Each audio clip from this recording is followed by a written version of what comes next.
பீகார் மாநிலம் நாலந்தா மாவட்டத்தில் ஒரு இளம் பெண்ணின் கொடூரமான கொலை சம்பவம் வெளிச்சத்துக்கு வந்துள்ளது. அவரது இறந்த உடல் நெடுஞ்சாலையில் உள்ள காட்டுக்கு அருகில் கண்டெடுக்கப்பட்டுள்ளது. அவரது 2 கால்களிலும் 12 ஆணிகள் சிக்கியிருந்தன. இந்த கொடூரமான கொலை சம்பவம் அப்பகுதியில் முழுவதும் பெரும் பரபரப்பை ஏற்படுத்தியுள்ளது. அந்த பெண் இன்னும் அடையாளம் காணப்படவில்லை. ஆனால் அவரது வயது சுமார் 26 வயது என்று கூறப்படுகிறது.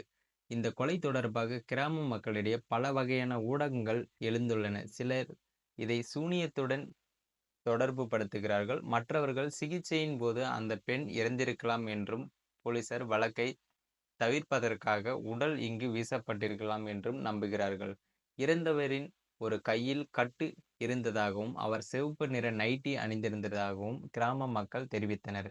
இருந்த உடலின் நிலையை பார்க்கும்போது கொலைக்கான பல காரணங்கள் வெளிப்படுகின்றன. அவற்றின் மூட நம்பிக்கை, காதல் விவகாரம் அல்லது பிற காரணங்கள் அடங்கும். தற்போது காவல்துறை அனைத்து அம்சங்களையும் விசாரித்து வருகின்றன. விரைவில் இந்த பரபரப்பான கொலையில் மர்மம் அவிழ்க்கப்படும் என்று நம்பப்படுகிறது. மேலும் இது போன்ற வீடியோக்கள் உடனுக்குடன் பார்க்கணும்னு நினைச்சீங்கன்னா மறக்காம நம்ம சேனல் சப்ஸ்கிரைப் பண்ணுங்க. தொடர்ந்து ஃபாலோ பண்ணுங்க.